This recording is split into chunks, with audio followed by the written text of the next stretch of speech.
Torben. Hey, everybody. Welcome back to the Hollow Knight Marauders podcast and Hollow Knight Marauders Live. I don't know why. I really love Torben. Torben, I love old Torben. He's so funny. This little thing is It's just so like a meme. good. I love old Torben. I should have Old updated it for Torben. this week because they did like the same exact shot this Oh, week. they did? Did you watch the episode? No. I was hoping you guys would fill me in. All right. Well, But we're here to talk about Acolyte, episode 7. I don't remember the name of it. As you can see, I prepared. Choice. Yeah, there we go. There were some big choices in this episode. There you go. We're joined hey, here, Jack. as you can see, by Jack. Your little Grogu's moving around in the background. Yes, he moves now. Oh, I'm so that's happy awesome. about him. So I turn him on when I do Zooms now. That's That's cool. amazing. I just noticed that. Thank you. But Jack, how are you doing, and how's Grogu doing? Doing well, yeah. We went to Pride, Providence Pride, which was a lot of fun. I taped him up entirely in rainbow tape, and it was a big hit. Grogu did not work at that point because I had just put him together, but now he's all reinforced, and I can't wait to take him out for a troop. But yeah, I've been good. I've been really looking forward to Acolyte every week. Just, once again, flabbergasted by the way the internet can't seem to just watch a show without being upset about every little thing. Yeah. Hey, that's just the world we live in. What's new? What's new? Yeah, and we've talked about it here and there. I mean, we do try to stick to the positives, of course, and the things we like, and we genuinely have been enjoying the show, of course. There's some things I'll get to tonight that I maybe didn't think were the best execution, which is fine, of course. But yeah, I mean, we usually have the get to know you segment here with you, Jack, but we know you very well. But I guess I just wanted to start out with like how have you been enjoying the show? You kind of just mentioned it a little bit there, but what's been some of your favorite parts thus far through 7 episodes? I think the fight choreography has been really fun and very satisfying in an age where a lot of fight choreography is either just essentially a dance number. I'm looking at you, Arrow CW series, and or like worse, you get like Taken series levels of just too many cuts, and you're just cut. And I can't follow a second of the action when that's the case. Yeah.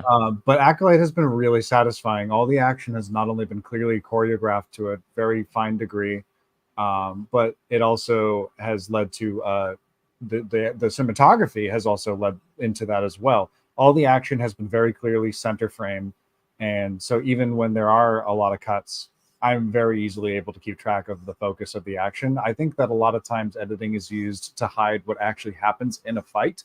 And when you have folks like Carrie Ann Moss of Matrix fame, it kind of seems wrong to not have wonderfully choreographed fight scenes that, don't feel that way either. And I think that's probably the one thing out of the Acolyte I love the most. I really enjoy that because it's in such a separate place in the eras that, I think a lot of people complain about things like Ahsoka or The Mandalorian in its later seasons, where like you have to know so much in order to keep track of all these characters and know what's going on because there's so much backstory, like similar to the Marvel series. That's something that's been quite refreshing about the Acolyte is that you don't at all. You just need you don't even really need a basic understanding. But I think if you'd even just heard of A New Hope, you could walk into this and feel fairly confident about like how to grasp what's going on and like who these people are. And I think that one thing that this does better than Book of Boba Fett so far, I'm still not 100% satisfied with this, but I think it was better executed. And I think we talked about it at length when we did Book of Boba Fett live streams, is that if you're gonna tell your story in a non-linear manner and hide some details from me about the past that you're going to reveal later on, there should be a payoff. There should be something interesting that I learn at the end that I didn't already know. And while I think I had guessed that there was more to it, and we'll talk about it as we get into it. I was at least satisfied that this second flashback episode revealed a second layer that was not clear from that first telling. Gave us new perspectives that reshape and recontextualize everything that we understood at this point. If it was told in a very straightforward linear fashion, would have affected the way I understood the story up till this point. So I think that was probably another one of its strengths, is that it used the flashbacks to its benefit. Yeah, definitely.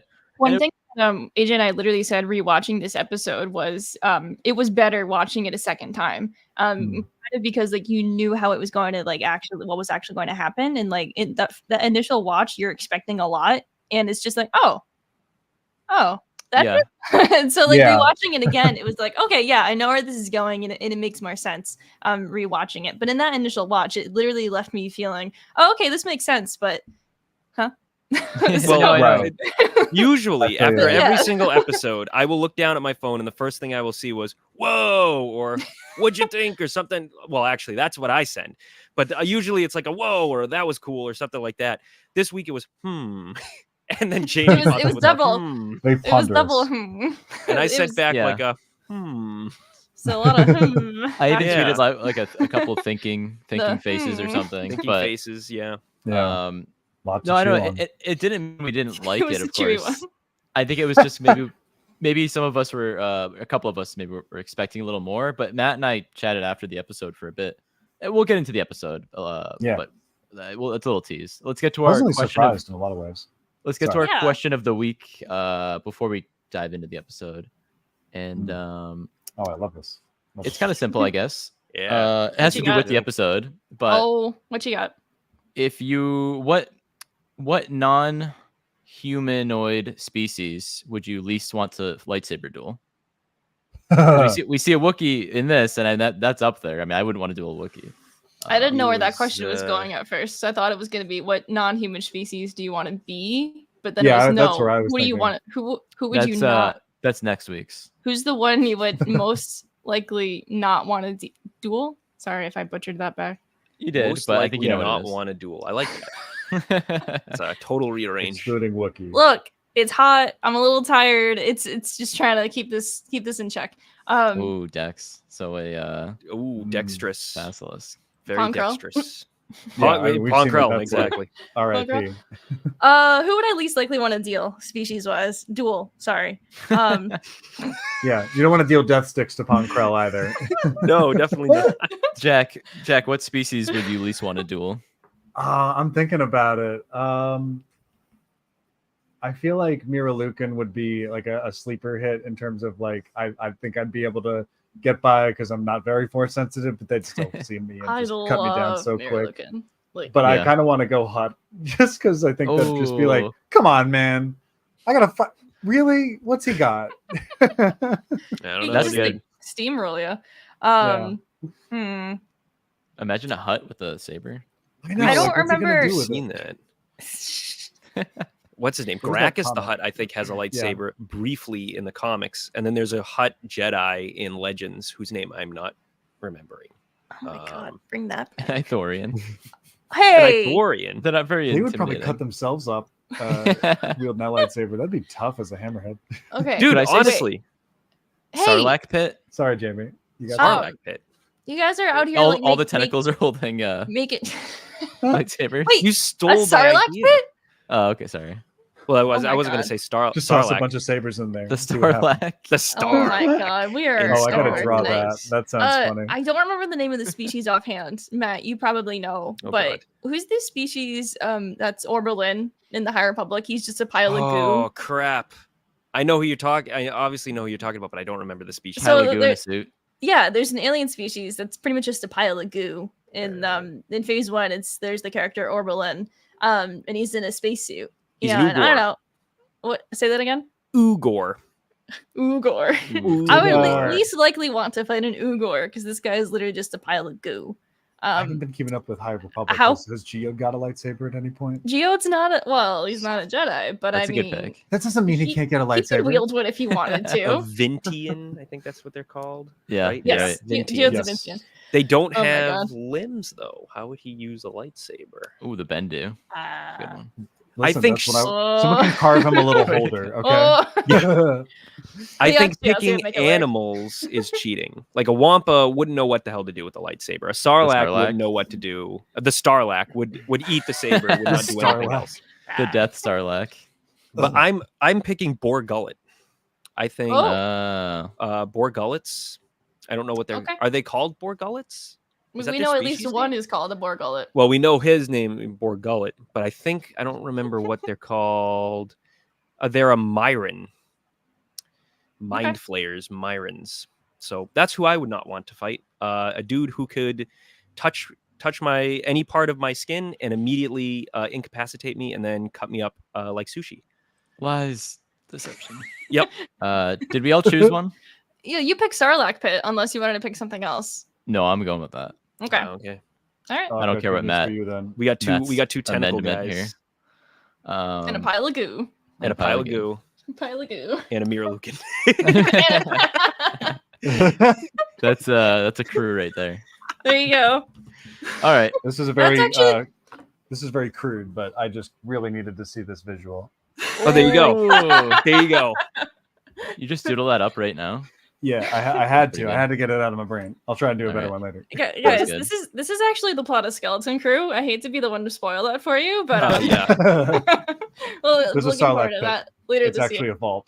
All right, so where did I leave off with the Acolyte before I went in question of the week? We were on a roll there. Oh, I called Matt. So I called Matt last night. Yeah, so let's talk about the episode. So if you're actually tuning in to hear chatter about the Acolyte, we'll talk about it now. So we're talking about episode 7, Choice. I don't know, spoilers here on out. I think we already spoiled half the episode, but go for it. So I called Matt last night. Yep. And what did we talk about, Matt? I don't know. I don't remember. It was about us going when the episode finished. Yeah, I mean, it was literally started with the We sort of predicted, assumed, thought that the things that happened we thought would happen. But I know we think the Sith still have some sort of tie-in. We didn't really get that last night, but I still think there is a Sith reveal in episode 8 because again, this episode played up the mystery of how the twins were conceived / created. And it did not answer that question. You know, the Jedi were curious about it. They were asking about it. They got no answers. We didn't get any answers. And that seems like it's being played as a big mystery. And I think that's going to be revealed in episode 8. Yeah. I hope so. Yeah. I agree. It'd be a bummer if we got through this entire thing and didn't actually get some instance of understanding into where the Sith are at versus just some random guy who decided to bleed a crystal and get all mad with the Jedi. This is very true. I agree. I think that they're all pretty short and end abruptly, but that's part of the whole keep it mysterious and just end on some sort of shock, I guess. Yeah. Yeah. Even though Artsy. this is very artsy, I gotta say. Yeah. It would be very. Go ahead. No, you go ahead. You had something. I was just gonna say something stupid. You go ahead. How do you know I wasn't going to say something stupid? It's me. I think I was just going to say I think it would be strange if we made it through this whole season without linking the Sith to the twins' creation or to the twins at all. I mean, I know that the Sith recruit the twins after the fact, but I mean, like, you don't give us two people created by influencing the midichlorians and then not tie it into the Sith, especially at around the time when Darth Plagueis / Darth Tenebrous could be running around, or Darth Tenny, good old Darth Tenny. I don't know why I said it like that. I'm so sorry, Hannah, for butchering it. Apologies to everybody. Hannah, not just Australians, but everybody. Everyone. All right. After that. Oh no. Probably better than that, all right. So I was like, I heard it. I was like, it's in the back of my mind. I heard Jack with the voices. It's not fair if I don't get to do it a little bit. So the Sith. I mean, yeah, like you said, Matt, it is weird if it doesn't tie into the Sith. Especially one of the cool things we learned in this episode was that they're one being. That the twins are like one symbiote, or however they said it. Symbiont. That was interesting. That was super interesting. Interesting way of putting it. Like, because obviously we know the midichlorians are symbiotes, and whenever I make my video about the cosmic and the living force, you'll learn all about that. Yeah, when's that coming? Whenever, you know. You gotta let him cook. We're gonna after get the show is over, first. you're getting that video. I've already written it. Anyway, we know that the midichlorians are symbiotes. So what else? What's a symbiont? I don't know. Why are they midichlorians? Did they literally like split / like clone, quote unquote, midichlorians through the force? I don't know. It's science. It's just another term for a symbiote. Like it's an organism that lives in symbiosis with another. It's literally just a symbiote. But that's the midichlorians. The midichlorians are the symbiotes with the humans, or with every living thing in the entire galaxy. So I guess that was just another word for it. Exact copy of it. So that's the thing. Yeah, it's like this meiosis that happened, or mitosis that happened. They just like split. It's just so interesting because like twins like have different DNA, but like it's so interesting that they are pretty much the same person. And so I don't know. It's something we will get more insight into. And I love how they're using the term M count again. The Star Wars blog claimed that appeared first in the Bad Batch, and like upon thinking about it, I think that it did, although we can't really trace it back if it was mentioned in Mandalorian when they're talking about Grogu. Like, did they use the term M count? I think Omid Abtahi's character says 100%. It when he's on Coruscant in his speech. That's what I thought. Well, in season 2, the Snokes in a Tube episode that we all were freaking out about in season 2. Yeah, they bring up Dr. Pershing, and in his hologram he says Grogu has a strong M count. That's and that was the thing that like made our ears go like, what? Okay, so Star Wars. So Star Wars, if you're listening, and we know you are. Yes, we do. You gotta revise your little article there really quick. Mandalorian season 2, guys. I really appreciate you saying it appeared in the Bad Batch first. I personally really appreciate that. But hang on, it happened in the Mandalorian. Anyway.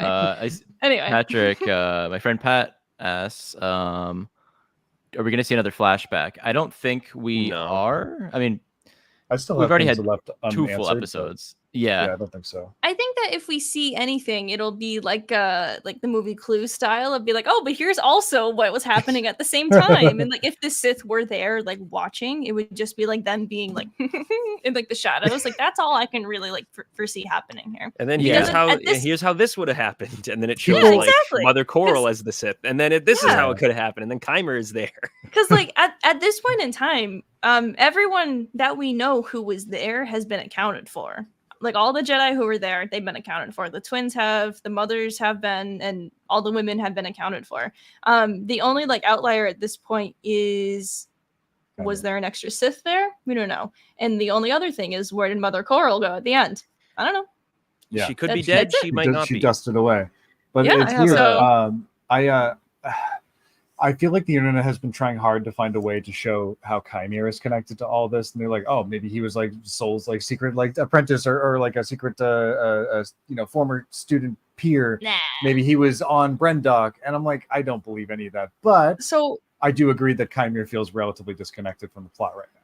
As of right now, yeah. We don't know how he ended up finding May, and how that all came about. So we'll find that out. Next week. I would like to think. Yeah. My prediction is that the Sith Lord created the twins, helped the witches create the twins, and Chimera is just his apprentice that is looking for an acolyte to overthrow him. That's it.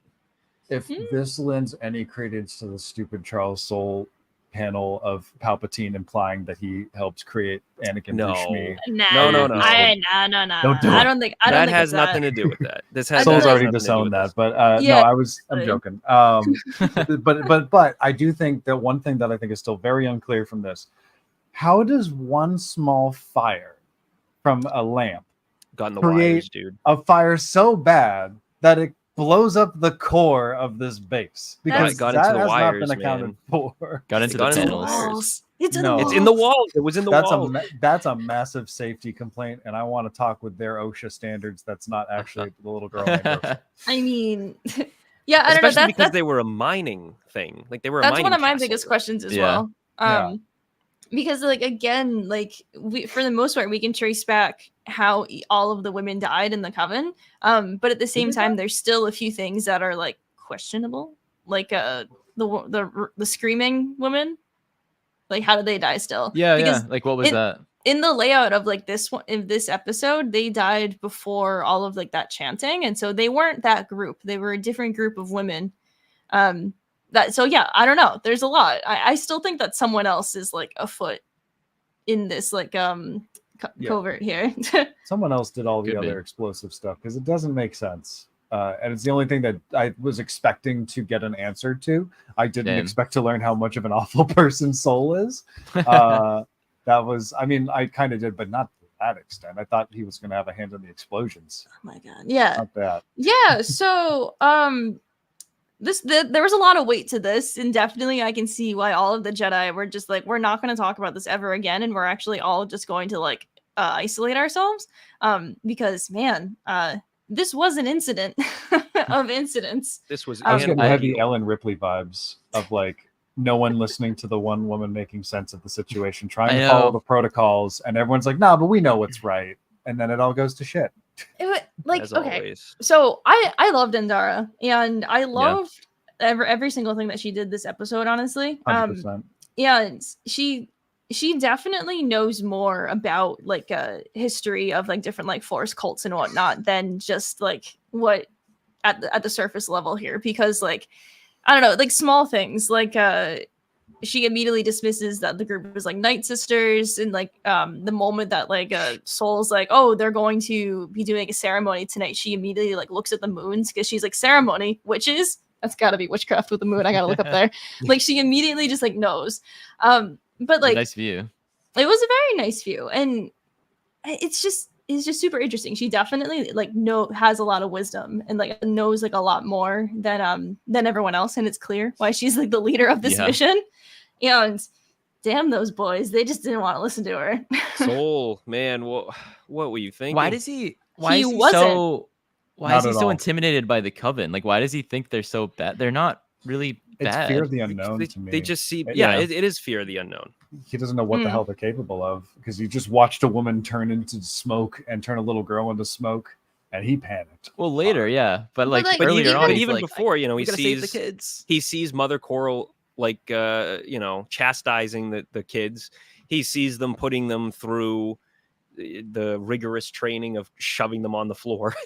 You know, so and it is, Jack's right, it's a fear of the unknown. He's afraid of what he doesn't understand, and he lets that dictate all of his actions. That's what this whole episode none of his is business.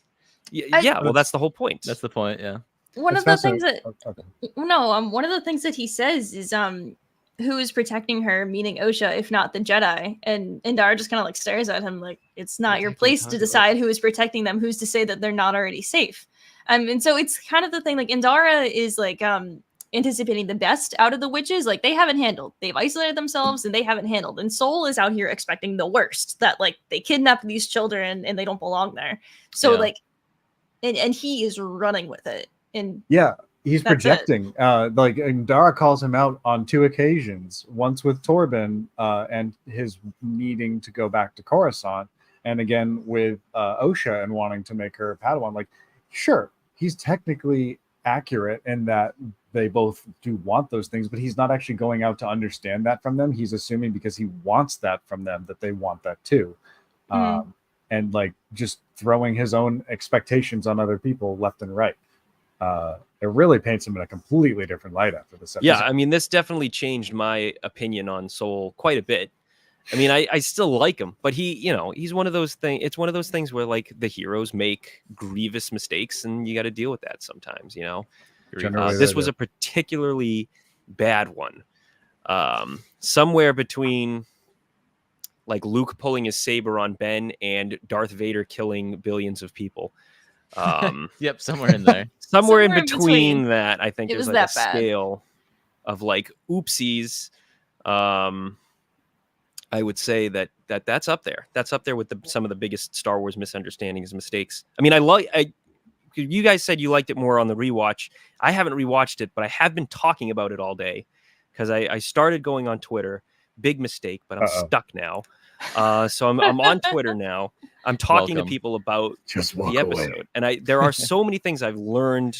You know, just like these quick little like lines that, like, there's a lot of good lines. When May's taking the test and she tells them that the whole coven is going to be sacrificed.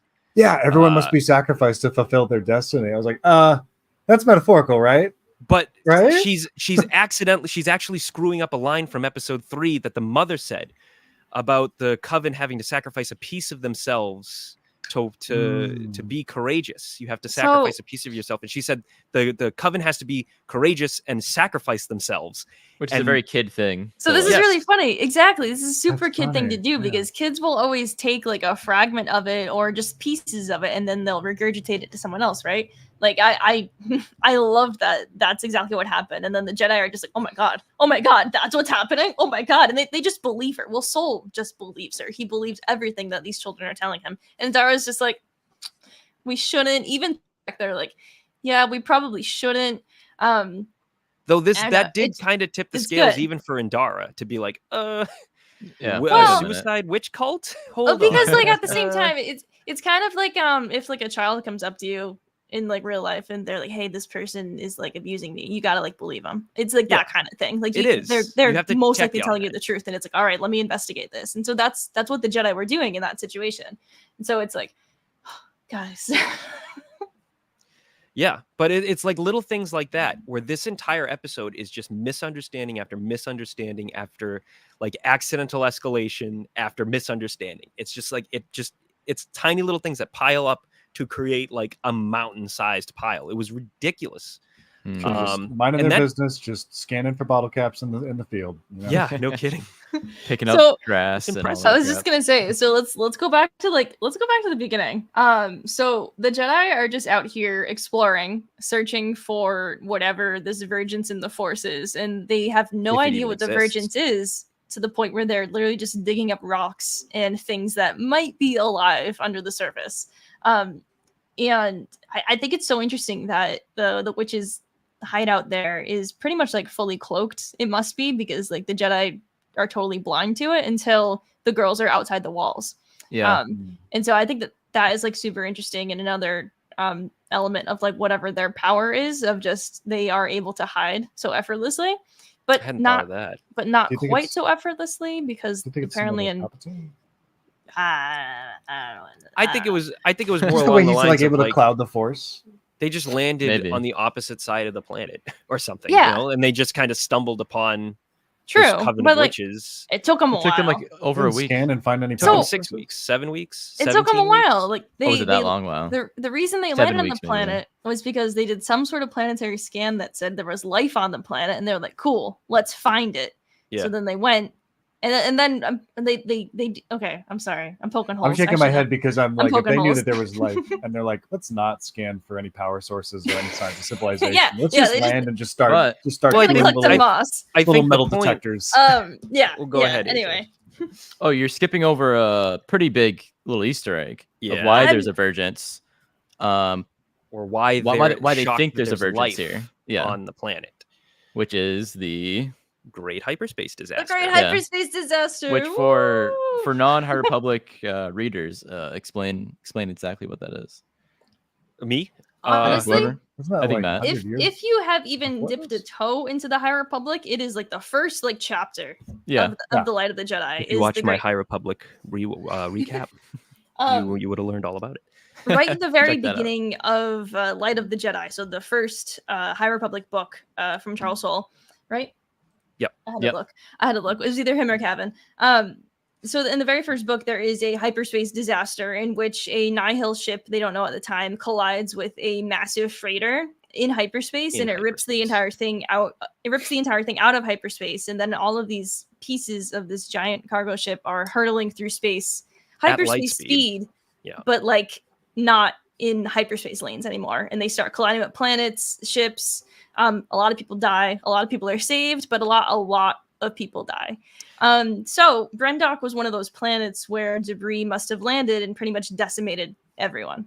Right. The Jedi couldn't get there in time to save the people of that planet. So 100 years in the past, that's what happened on Brendok. And then fast forward, so the Jedi must have like at least gone and been like, well, everyone's dead. And then they marked it off their list and they kept going. And so then at some point in time after that, the witches arrived on Brendok because there was no one on the planet. And then the girls were born, and then these Jedi showed up to do their scouting around.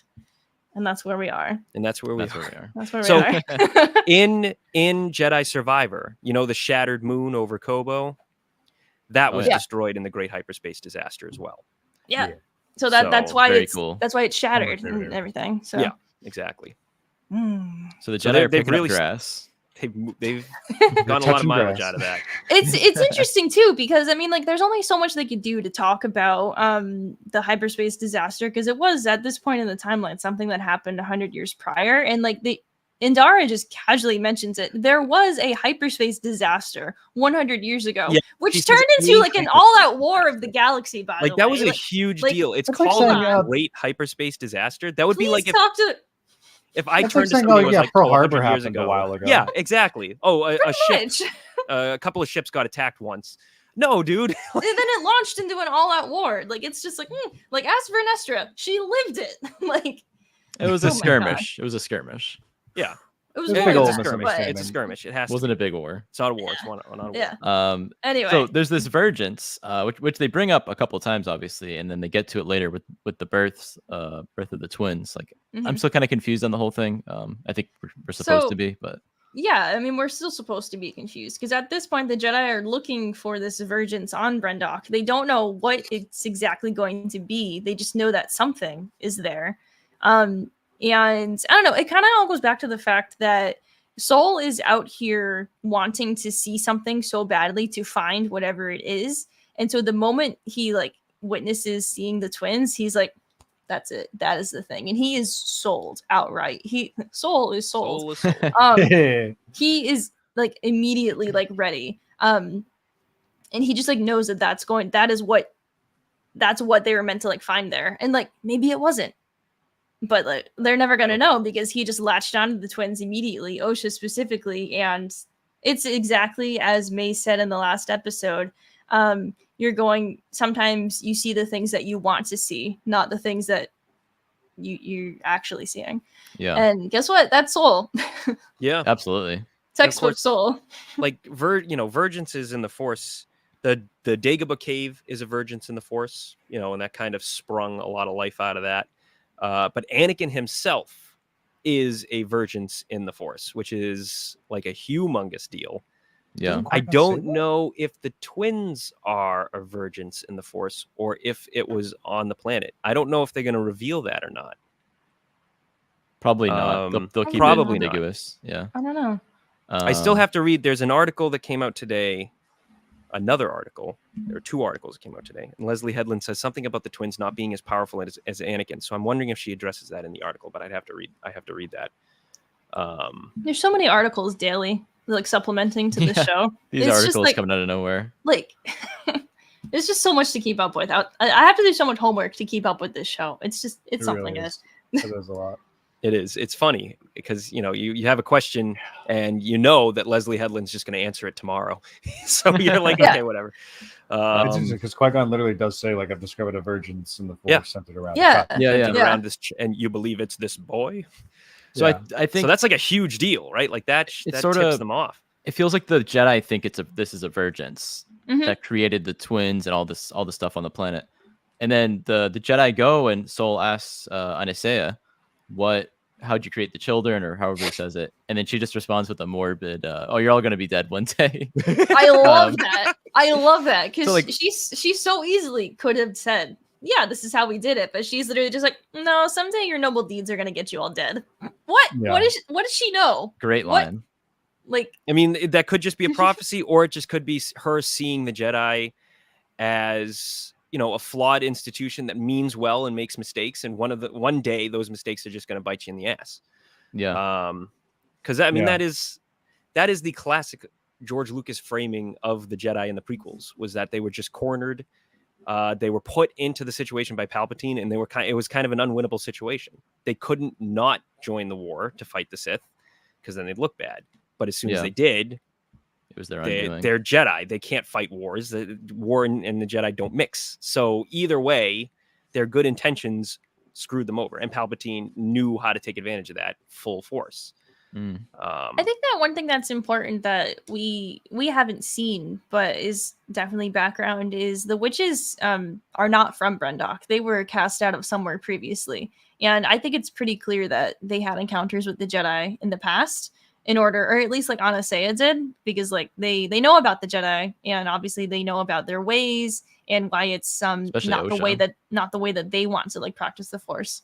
Yeah. So like Osha must have heard a lot about the Jedi, because she kind of like on sight, she's like, oh, look at their lightsabers, I want to be a Jedi. Like she has it scribbled in her notepad, right? Like, was that from then, or was that from like the past? You know, writing like Jedi fanfics. Yeah. In her triangular notepad. I love that they just do triangle paper instead of square paper for no reason. It's like, all right, whatever. You could get more space if you did squares, but it's fine. It's fine.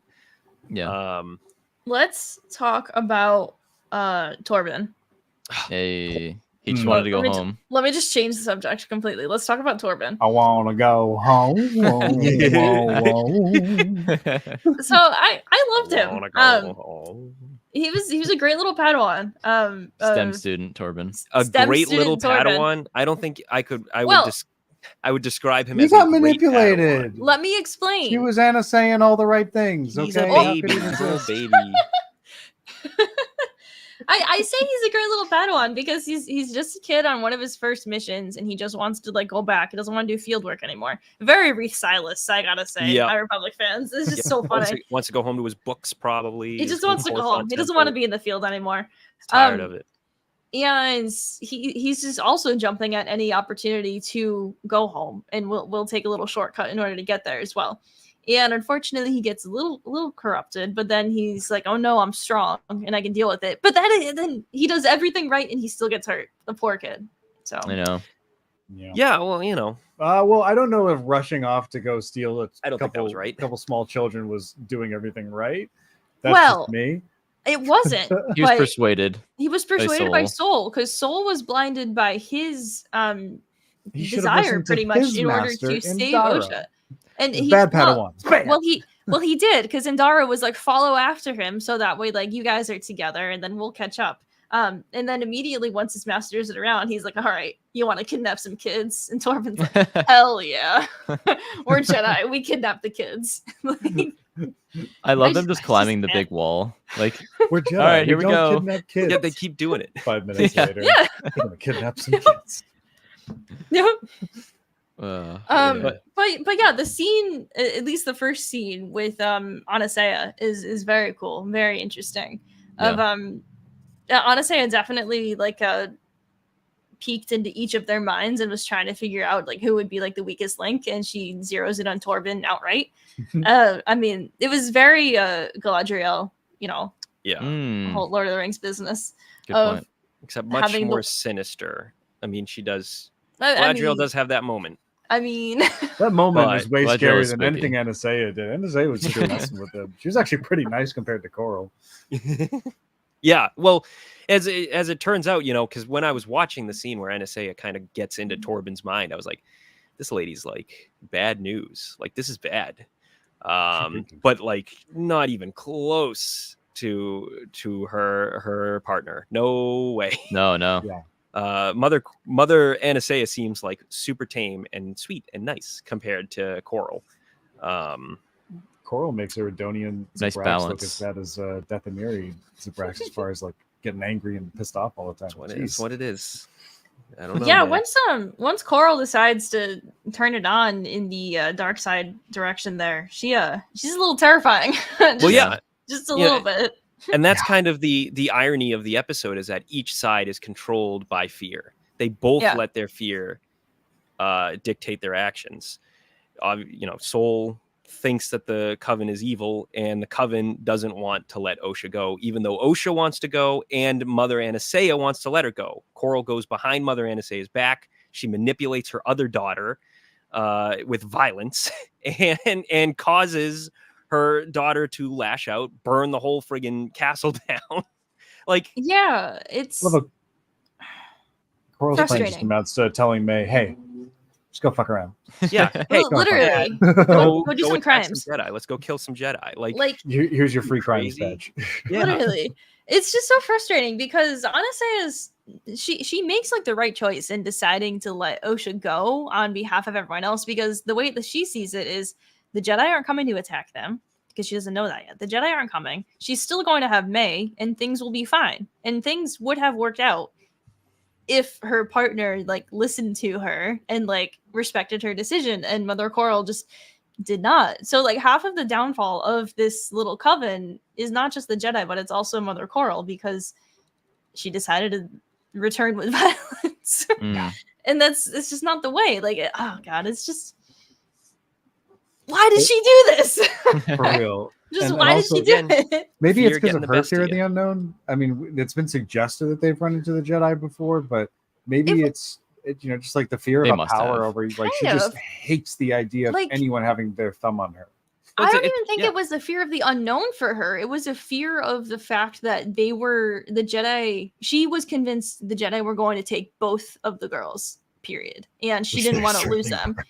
And so like, it wasn't a fear of the unknown. It was a fear of, there's a threat to my family and I'm not going to let you take them. Yeah. And meanwhile, Anasea is just like, hey, in order to be better for everyone, we need to at least concede and like let one of them go, because it's also her choice. Yeah, so she's making the choice. But it's classic attachment too.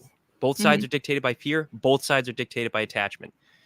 Mother Coral and the rest of the coven do not want to give up Osha, even though Osha wants to leave and Anasea wants Osha to leave.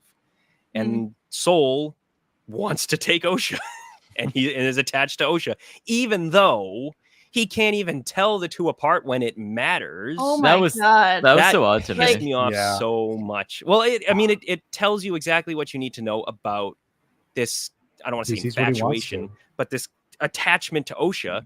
It's all blinded by what he wants to see. Do you think it's an attachment to Osha, or do you think it's a desperate want for a Padawan? Yeah, that's exactly what I think. Want for a Padawan, and it doesn't matter.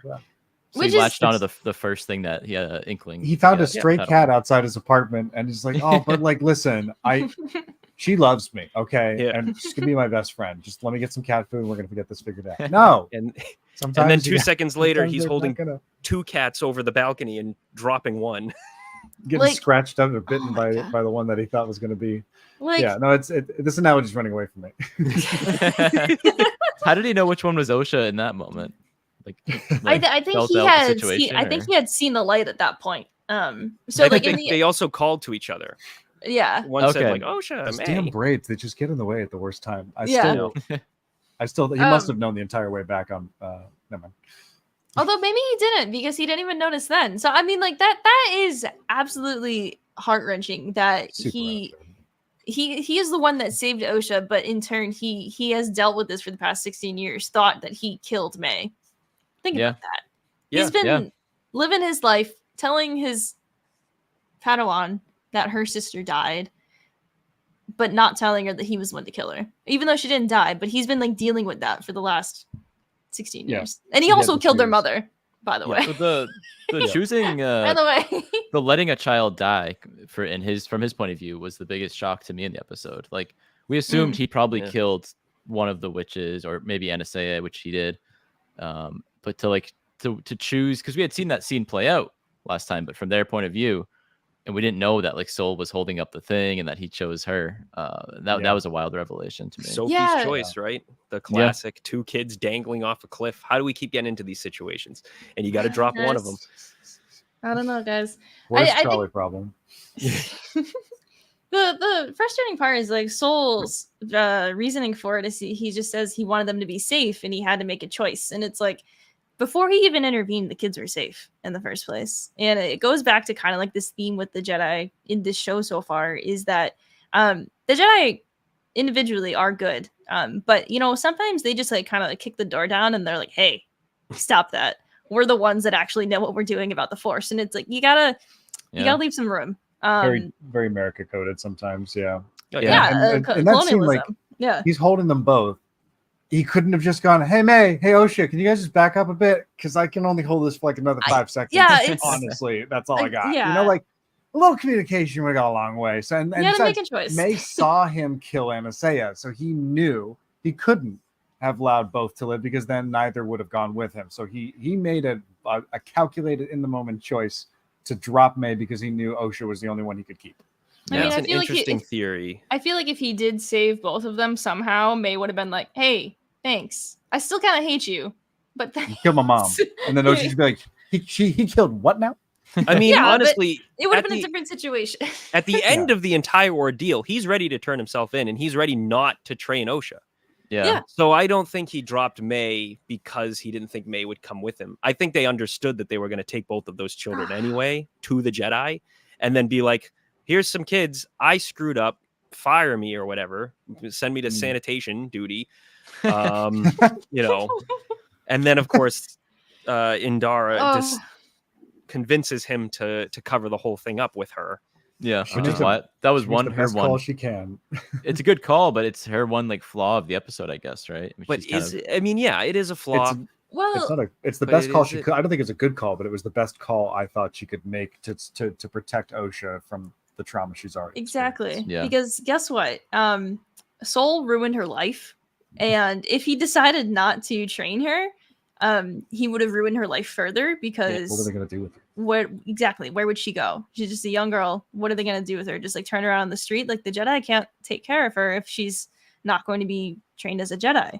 So he ruined her life. And then he had to deal with the fact that he needed to help her get through her life. And then she leaves anyway. It's so dark.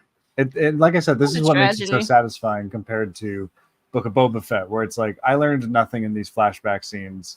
This could have been told from start to finish chronologically, and I would have been fine. This really changes everything, and like really makes me feel differently. And also, can we talk about the Wookiee fight? I'm dying to talk about the Wookiee fight.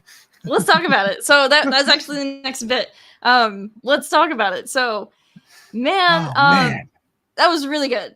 So I gotta say, first of all, Kelnaka is portrayed by Chewbacca himself, Yana Suetamo, and oh my god, I'm so excited to see him as a Wookiee again. He's just so good. Yeah, he just knows what he's doing. Getting to fight. I texted AJ after the episode. I can't remember which one exactly. 4, whichever one he dies in. And I remember it was like, I'm so disappointed we didn't get. I feel like I was promised some intense Wookiee fights. Some Jedi Wookiee fights, and I've been robbed. And I finally understood what everyone was like. What? How could they kill Carrie-Anne Moss in the first episode? Yeah, like, I understand now. And in both ways, we were given that extra dosage through the flashbacks. And holy crap, he's a tank. Oh yeah, God. He's a Wookiee Jedi. What do you expect? That's what I expected, but to see it in action is something else. Fantastic. Poor Torben. Poor Torben is right. So I love how in order for them to show us like the fullest potential of like a Wookiee fighting, they literally like, let's possess him with some evil spirits. So it's like there's higher no stakes. holds barred. Exactly. And there's nothing holding him back. It was just very, very cool to see. And I have so many thoughts about this, guys. Is this like an Ahsoka situation where like the prosthetics have just like limited how much you can really do visually on screen with this?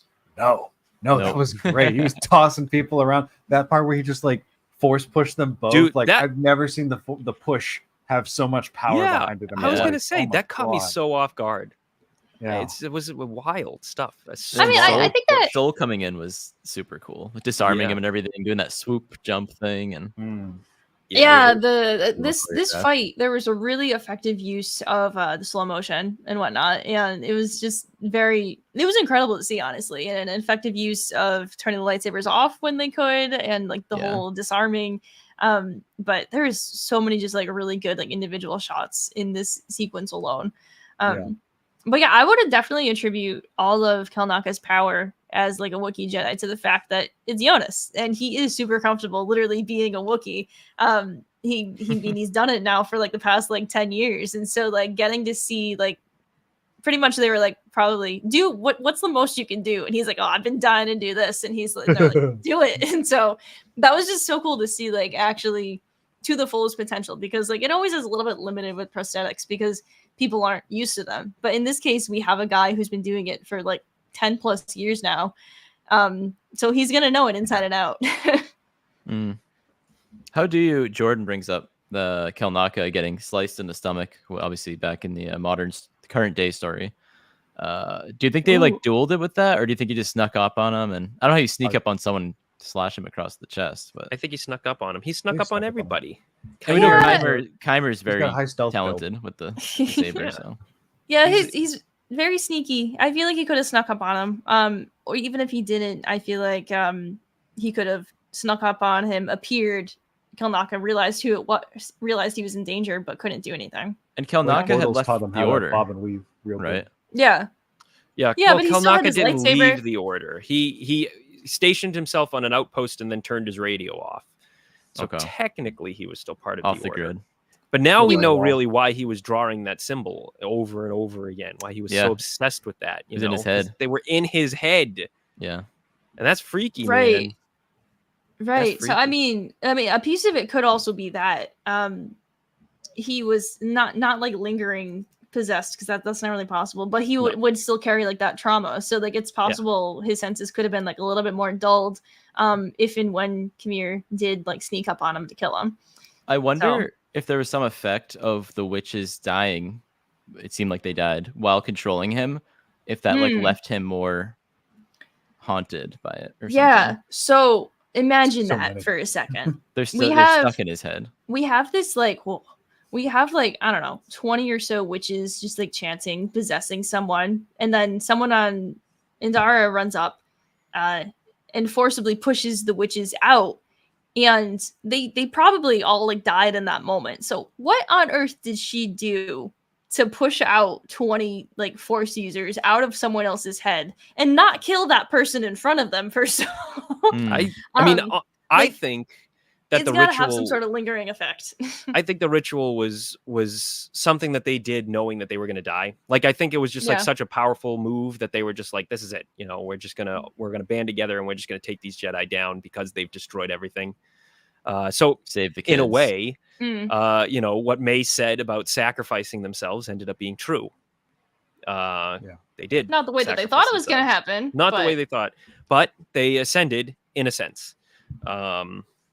I guess that's a bit of dramatic irony there, or a bit of just regular irony. Nothing dramatic about that. So what do we think's up with Mother Coral then? I think she's the connection to Khmer. I think. I mean, I told you yesterday. He knows about the power of two. I think either she's the Sith Lord or she's dead. I think those are our two options. There's no way I don't know which dead one at this point. After that, like, I think last we saw her, she poofed into a bunch of smoke. I think she's just creeping around somewhere. She'll probably be still around. She'll probably be doing something. I don't know if she is the Sith Lord. I don't think that she would be, but I feel like she's definitely the link to the Sith. The connection to the Sith Lord. Yeah. Because you're probably right. I like that. We know that like the twins were made with some sort of dark side connection. Yeah. And someone needs to be like that link to all of it. And we also know Mother Coral is the one to carry the twins, even though his mother Anastasia is, I don't know. We got a lot going on. Random witch thought I had. I wrote it down earlier because I didn't want to forget it. Yeah. So the hole in the ground, we know they worship that, and it's like the dark side thing, kind of like the Dagobah cave or the Octo hole in the ground cave thing. Yep. Do we think the witches have found this old mining facility as their base? Maybe it's a Cortosis mining facility. I know Matt and I talked about that on the phone. But do we think like the Sith, the dark side, is whispering kind of to the witches, and that's what they're worshiping?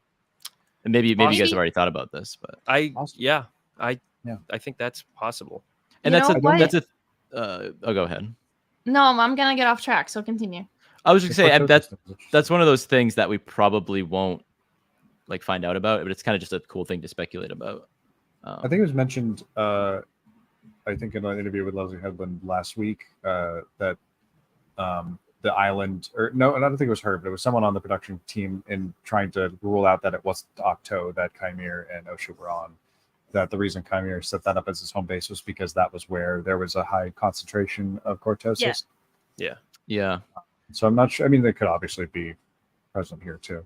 Well, my theory last night was that this was a mining facility for Cortosis before the hyperspace disaster kind of wiped everything out.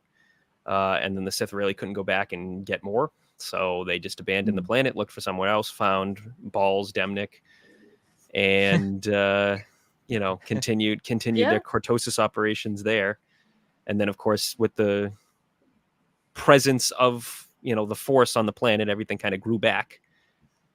And maybe they saw that and were like, oh, let me check this out. And then there were like a bunch of witches squatting on their on their former mining facility, and they were like, "Oh, you guys want to have kids?" I like that. The end. I like that. Know. The end. Well, It's possible. honestly, I don't know. I think that works. Like maybe if Chimere wanders into the aftermath of this due to that relation, and then that's how he connects. We still with don't know how Coral, May was learns saved. about May and all that. Yeah. Coral Right. probably saves May. Yeah, I That would be would the assume assumption. at this point Coral does save her because she disappears in like a puff of smoke, and it's very possible she could have just like materialized like at the bottom of whatever May drops into, and it's like, just I got catches you. her. Yeah, exactly. Or we Bottomless see shaft. That's easy to survive these days. Yeah, in Star seriously. Wars, yeah, all the time. So, but I want to talk about the fact that Mother Coral and Anasea have this like they can like materialize into like a cloud of like black smoke They can turn into smoke. into a shadow. Oh, I want to bring up the Knights of Ren thing again. Oh boy, here we go. Oh dear. So in the comics, the Charles Soule comics about Kylo Ren, Ren, the leader of the Knights of Ren, refers to the dark side and their use as the shadow. What if it is like a legit shadow, guys? I mean, think of that. Chimere kind of is Ren coded. Yeah, so like Absolutely. there's Oh, a yeah. lot of like theories like about like that. Like I still think that Chimere is like already like a rejected Sith or on the path to being a rejected Sith because of whatever he's doing trying to get his own acolyte. We did get the theme song again Well, this hey, episode. Yes, did, but it in wasn't Very, parts. very faintly. Yeah, Where the hell it did was that? in parts. Why'd they even play it then? I don't see why. I don't know, But but the shadow. it was because of the shadow. So I genuinely think that's there could be something. All right, I like it. There It's could be another nothing. breadcrumb. I don't know. It's not bad. It's a Got theory. some- It's a got good some theory. We're reaching, guys. I'm sorry. Well, A little bit. Drawing the- off of lore and making theories is kind of like what we're here for. So It's the weekly reach. Yeah. the we weekly- gotta- we gotta do- reach. Weekly reach. well, we got I one more like week it. of this. anything else this episode that was like absolutely ridiculous that Well, you wanted to talk about? To go off the shadow thing, I wanted to bring it up, but it's perfect you did. What was Mother Anasea doing to May when She was saving her. But I like, did read that how? part of the Right. article. She was Okay. doing a protection spell or something along To like those get her out of lines. there or something? Yeah, I think it was literally to like shroud her in smoke, i.e., herself, and then get her out of there. Maybe that's what Yeah. Mother Coral does then. Yeah. She said Maybe. she's gonna let Osha go, and that wasn't Osha. So I mean, it's like, listen, I'm just gonna get her out of here. You do what you need to do. Just please don't kill. Okay, well, I should have started with the please don't kill me, but okay. Now it's too late. Oh, Yeah, I mean, Oh. you're all gonna die. Goodbye. Next she time. didn't. Yeah, she definitely thought the Jedi were going to like attack like outright, and then they didn't, and then Mother Coral is the whole trying to do it. Anyway. Mother Coral's a big problem. Every time we say Mother Coral, I just think of Mother of Pearl. I don't know why. See, and I think of Pearl saying coral as in like cool. That's corral. Cute. From the one Panty Raid episode that you can't watch anymore. Well, That's going way totally off topic here. Coral. Oh Coral. my god! Wow. The one thing I think that I wanted to talk about, but the opportunity kind of passed, was just that this whole thing mirrors Anakin. Like Soul trying to get like this Virgins in the Force, powerful, person, take them from where, much too old to be trained. The council doesn't want to train them. Soul wants to train them anyway. Kind of forces his way into their lives and kind of underhandedly kind of takes them away. And then of course the whole thing with the witches, if they had just not done anything at all, none of them would have died. Yeah. And that is Go back to your science projects, you nerds. yeah. And that but that's also the tragedy of Anakin, right? If he hadn't done anything, Padme wouldn't have died. That's the part that always drives me nuts when people complain about force healing breaking canon. It's like, guys, he wasn't trying to learn force healing. He was manipulated into thinking there was a way to save his wife, but he caused her to be in a position to die in the first place. Yeah. Exactly. Like, it's There you there's go. nothing canon breaking about that. No, Anyway, no. That's I not what want we're to here say, about. with my time here, while I'm on this episode, I only get this shot once in a while, so I gotta Oh, I gotta boy. shoot it when I can. Here we go. Here we go. I was so excited when I saw Chimere take on all those Jedi Yeah. a few episodes back. I forgot to mention this in the beginning because like when he started cutting people's lightsabers off with the cortosis, I immediately perked up and I was like, cortosis? because in Jedi Outcast, it was a huge. There it is. You were right. It was a huge part. You guys probably talked about it when Kyle Katarn was on, but like that's a huge part of the game is that they create Jedi or lightsaber resistant armor for the stormtroopers in that game. And you literally go and fight a bunch of stormtroopers side by side with Luke Skywalker. It's great. Check it out. But yeah, it was really neat to see it come up in live action and be able to go, oh, it's one of those rare things. Oh, it's so cool. It is cool to see them bring those little sprinkles in from the. Or I always forget their name, but the natives of the planet Manan, Selkaths. Yeah, one Selkath that we see in the first Coruscant. episode. So excited. On the computer. Yeah. I gotta say as well, regarding just like references from past stuff, if you're looking for any sort of references, total aside, but in Star Wars stuff, but for new content, the new book that just came out, Rise and Fall of the Galactic Empire by Chris Kempshall. Very awesome. There is a lot of My juicy kind of stuff in there. Oh my god. Stay tuned for book. more chatter about that from us actually.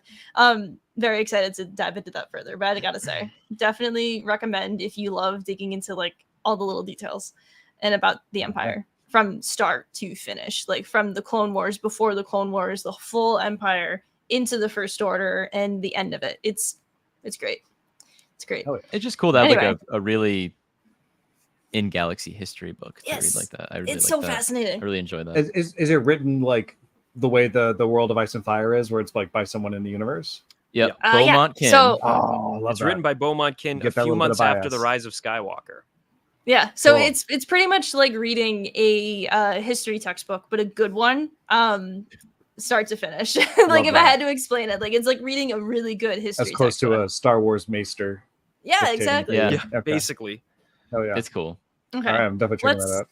Let's move on to character of the week really quick.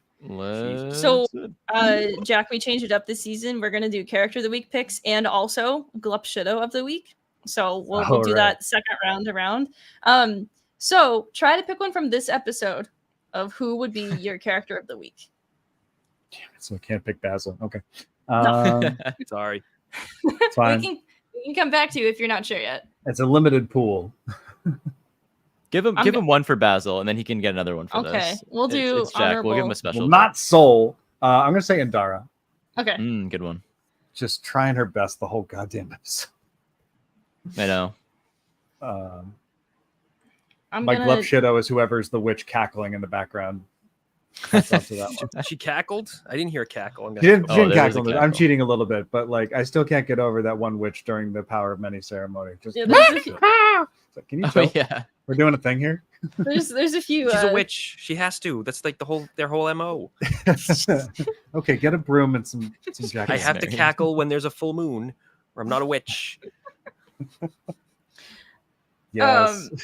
I'm gonna go next. Character of the week for me has to actually be Torben. I loved his little story this entire episode, and he was a great Jedi. I love Torben. I'm glad we got to see him as a young guy. Good character, though. I like. Yeah, good character. Just like sad. Interesting. All the time. He just wanted to go home. That's all it was.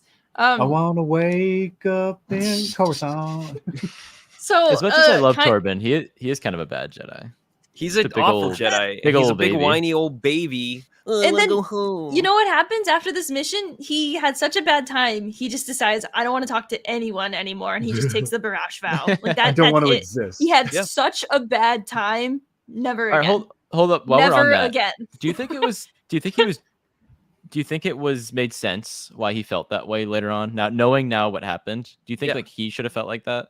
Yeah, of course. He and Soul were the main problems. He was.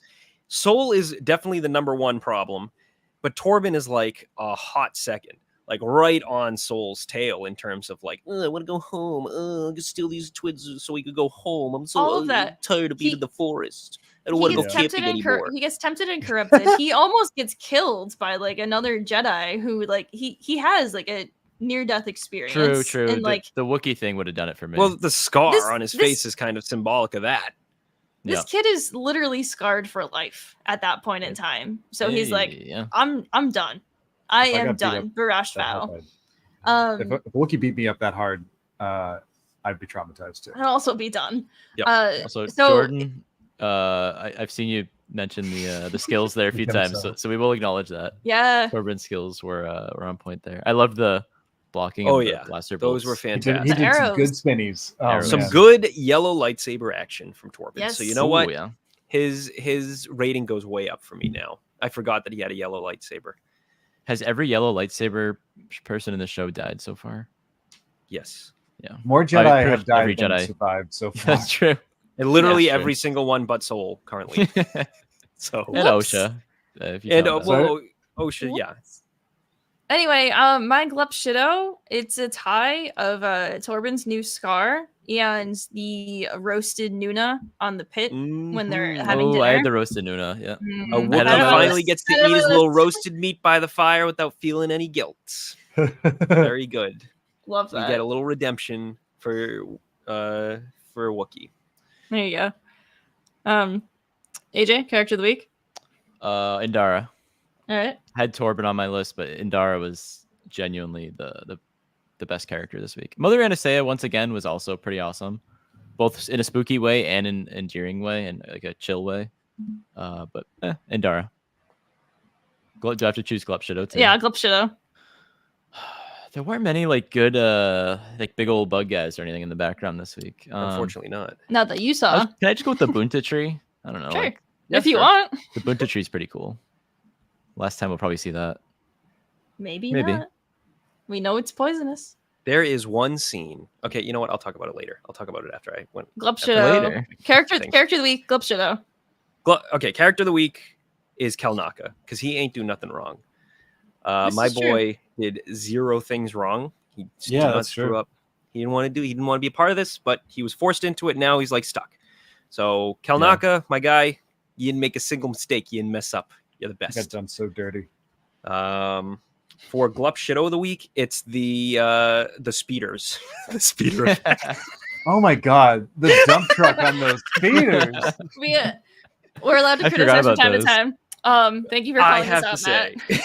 I gotta say, if the Bad Batch were all piling on the back of that speeder, it wouldn't have looked at all. Remember that? They all would have had a nice little seat. Oh my Where is he on that thing? Oh my god, he's so far up the front. The speeders. What was up with those things?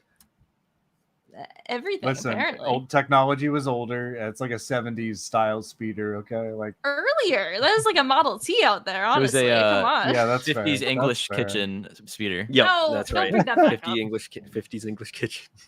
Oh Lord. And then that one little fairy thing that flies in front of Soul when he's hiding behind the rock watching the twins for the first time. That looked the little moth things. Yeah.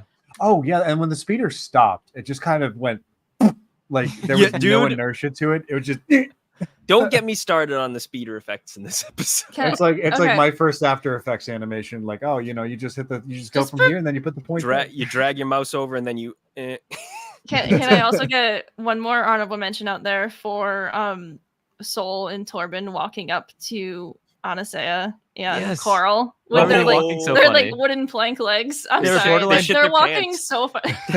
They shit their pants climbing up the walls, and now they're like, oh no. They're like, listen, do you ever run a marathon on a full stomach? It's just what happens, okay? I can't. It's just. Woo.